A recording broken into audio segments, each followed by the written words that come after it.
First and foremost, I want to start and thank Eric Decker, Jesse James Decker, their entire family for being here today.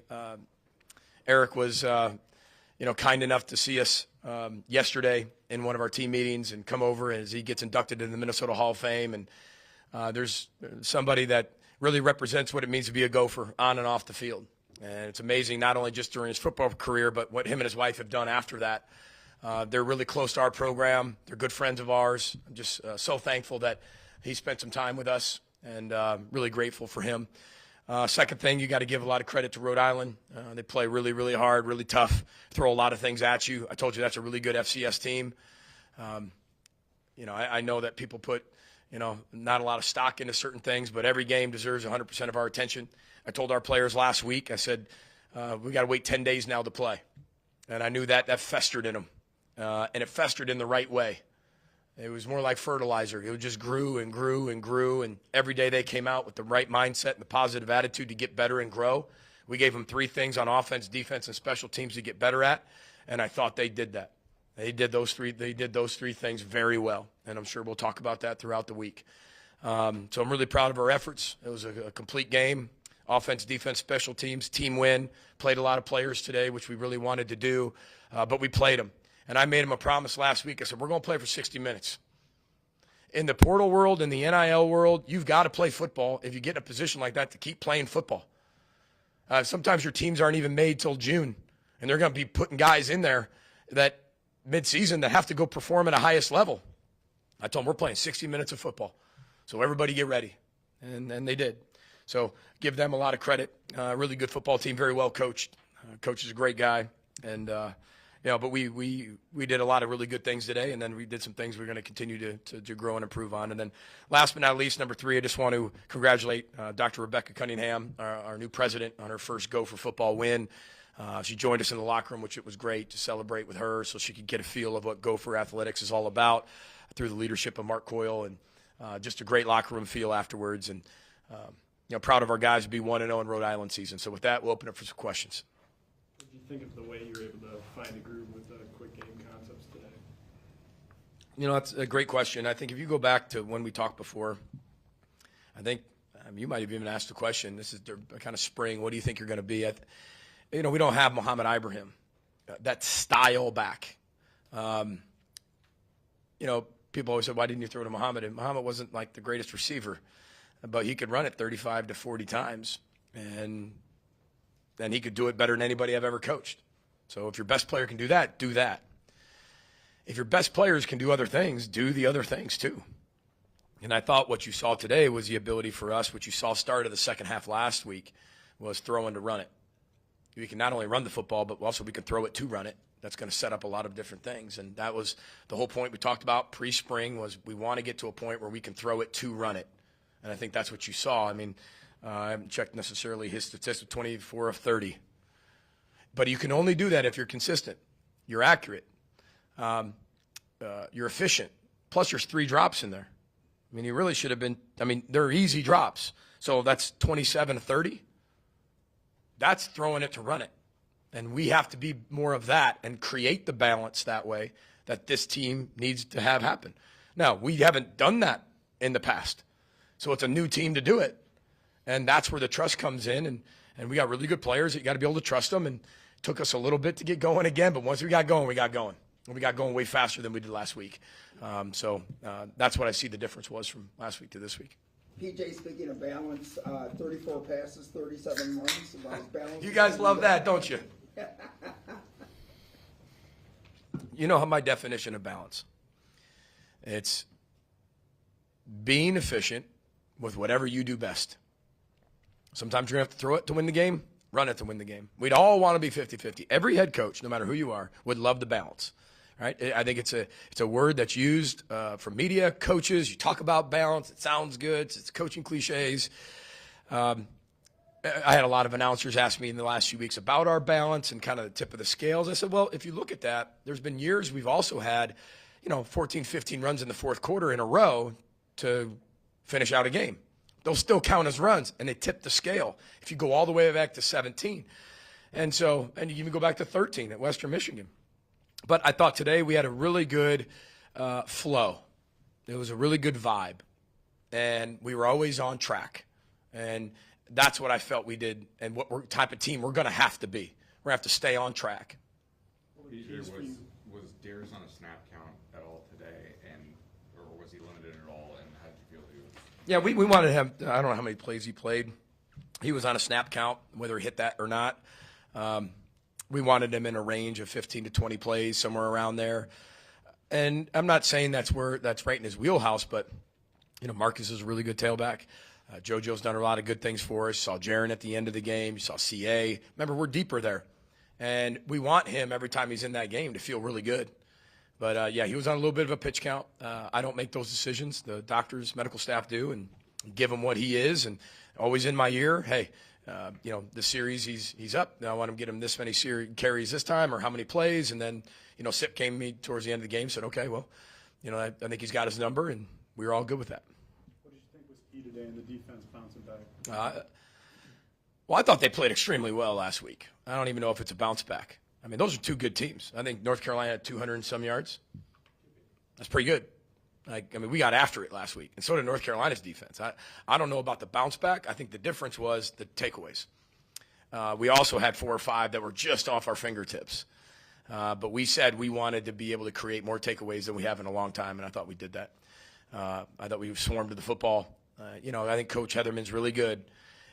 It sounds simple and cliche, but it's pretty simplistic of what we do.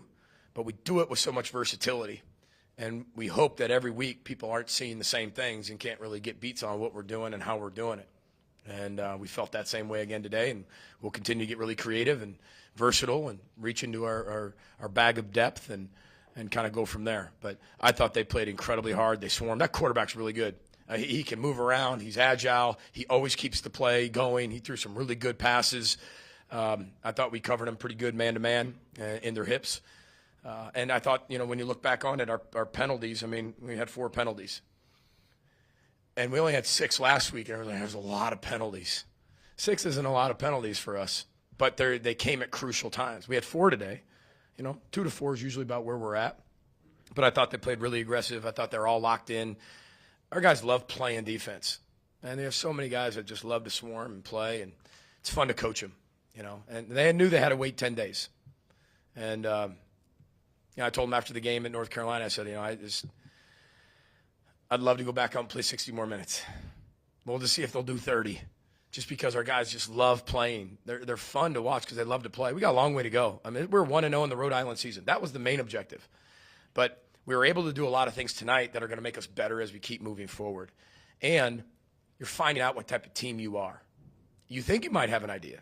Then you play game 1 against North Carolina, and they're not going to just let you be what you want to be. We're not going to let them be what they wanted to be. And then you start creating an identity, in my opinion. And I think we're starting to form ours a little bit of what we want to become and what gives us the best chance to do that. I'll circle back and answer your question. I think we were better on first and second down. Last year, we talked about it in close games, just playing a complete game, whether it was a win or a loss. How do you think that was today in terms of the full team playing? I don't know if I call it a complete game. I got all types of stuff in my little yellow handy-dandy notebook. You guys too young for the handy-dandy notebook? I know Blue's Clues. See, there we go, Ryan. We had a wide-open post dropped a touchdown on a seam route. We drop another ball. We drop 2 interceptions. We miss. I only have 7 tackles on here. So I keep track of all that. So I'm not saying by any means this was perfect. But what I did see was the whole team was involved. It took the offense to complement the defense. It took the special teams to help with that. I thought, young guy like Coy Parrish getting in there and doing what he's doing. He's only been here since June, everybody. Kid's a heck of a football player and a heck of a competitor. And, we knew we wanted to be able to hopefully get to playing a lot of people today. And, that's no disrespect to anybody. That's playing 60 minutes. But we were going to play 60 minutes from kickoff to the end of the game. We were going to play 60 minutes of football. How would you see out of Max? today? Go ahead. How would you evaluate the day for the offensive line, and what went into some of the personnel changes? Well, I think this goes into finding out who we are. When you can't make the decision in training camp and it's too close, and then you make your decision, and then in game 1 proof, doesn't go how you thought, you got to be able to go back and say, okay, let's do this combination. And you better find it quick. And I think the data from this game will give us more data to be able to make the best decision moving forward for the offensive line. I love our offensive line. But again, even today, too much penetration early. Settle down in the second half. Settle down might not be the best word with the O-line. I just thought they were doing some things that were difficult on us, just the way we were wanting to play the game. Once we were able to make those changes, I think we were able to control them pretty good. What did you see from Max today that you think can be repeatable going forward? He's just got incredible poise. I thought he was way better on the sideline, way better leadership, way more command of the team. He's a precise passer. He's poised. And I just felt him in a different way today. I felt him in a different way. And not drastic, but just certain things as he continues to learn of how to lead the whole team. I said that after the game last week. How do you lead the whole team? I thought he did a better job of doing that today. And that's what he does well. Like, that's who he is. I mean, look, you saw how comfortable he was. I mean, truly, that is his comfort zone. And maybe that hasn't been our comfort zone of old. But every year we have a different team. And we're just going to have to continue to find ways to get our playmakers the ball in space. And, again, this is one step. But I'm really proud of the guys. We got a lot of room for improvement, especially in the first half. But I was really, really grateful that we got a lot of guys in today. And Coach Monroe gave a great speech. On Thursdays, I let our staff talk. I pick a staff member to kind of do a team meeting to give them the ability to be the head coach, for a day in front of the team. And Nick Monroe gave this great talk about gratitude. And a lot of you know Coach Monroe had a horrible car accident in the offseason and last offseason. It was one of the best 10-minute TED Talks that I've ever heard. And the whole team, you could tell when it hits home, and you can tell when, they're good. That one hit home. We gave him a game ball in there because it was tremendous. And he's a phenomenal football coach, and he's done a great job with those guys. PJ, you had Aiden's interception there in the second quarter, and then you had a 14-play drive to score. Just what did that do to set the tone for the day? Yeah, I think that this team's going to have to be really complimentary. I think for us to have success with the schedule we have, the opponents we're going to play, the new Big Ten, we have to be complimentary. Offense, defense, special teams, working cohesively. I mean, I've talked more back and forth on the headsets probably more than I ever have. And I do that a lot, but I'm telling Corey what we're doing on offense. I'm telling him what the flow is, where we're going, how I feel we're doing. I feel like we can get this going. I feel like we can't get this going. Remember, Corey started as a quarterback, Corey Heatherman. He was a quarterback. He was an offensive guy. He went to a defensive guy. So he understands all of it, too. It's fun to have those conversations with him. And having him on the sideline helps me. It's been great. But I think the complementary piece of that is going to be critical for us as we move forward. And, hopefully Q's okay and bounces back. But if not, then we'll have some different things in the return game. Thought Mekhi had a nice return. Coy had a really nice return. Yeah. Max is able to spread the ball around today. What do you see from guys like Lemecki, Christian, and Elijah, as well as D-Jack? Yeah, reliability. We had a few drops. We got to eliminate those. If we're going to be that type of team, we got to catch them all. You can't waste opportunities in this league. You know as well as I do. There's not going to be 40-something to nothing games. That doesn't happen in the Big Ten. So there's going to be some real close games where those plays that we didn't make tonight we have to make those moving forward. But we were 24-30 with 3 drops. I mean, they're catching it. They're getting open. They understand the offense. They understand their role in the offense. And what I think is really cool is I kind of looked over at D-Jack, and I was joking with him. I was like, D-Jack, do you have a touchdown today? What's going on, D-Jack? He starts smiling, because all these guys that we're developing were able to make a ton of plays tonight. And we're going to have to be, if we can do that consistently, our versatility and depth, not only on defense, but on offense, we can have that as well. Okay, 1 or 2 more for Coach. PJ, you mentioned that you feel like this team is formed an identity out there today, or somewhat of an identity. What would you characterize that identity as? Balance.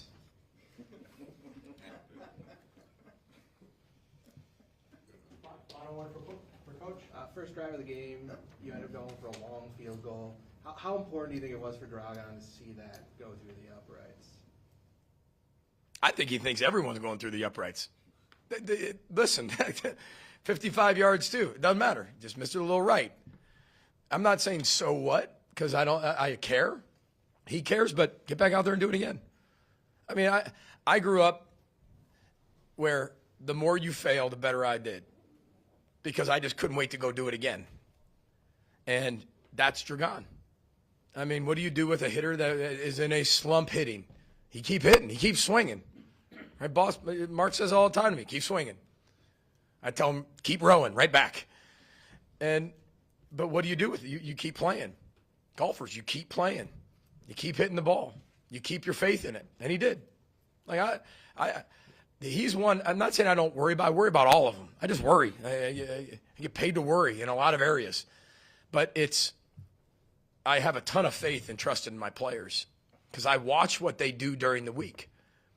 And you guys get to see them in training camp a few times, but you get to see them on game day. I get to see them all week long, on the field, off season, community service, academics, reports from professors, just awesome stuff. I'm like, absolutely, I'd put him out there. It's about them. It's not about me.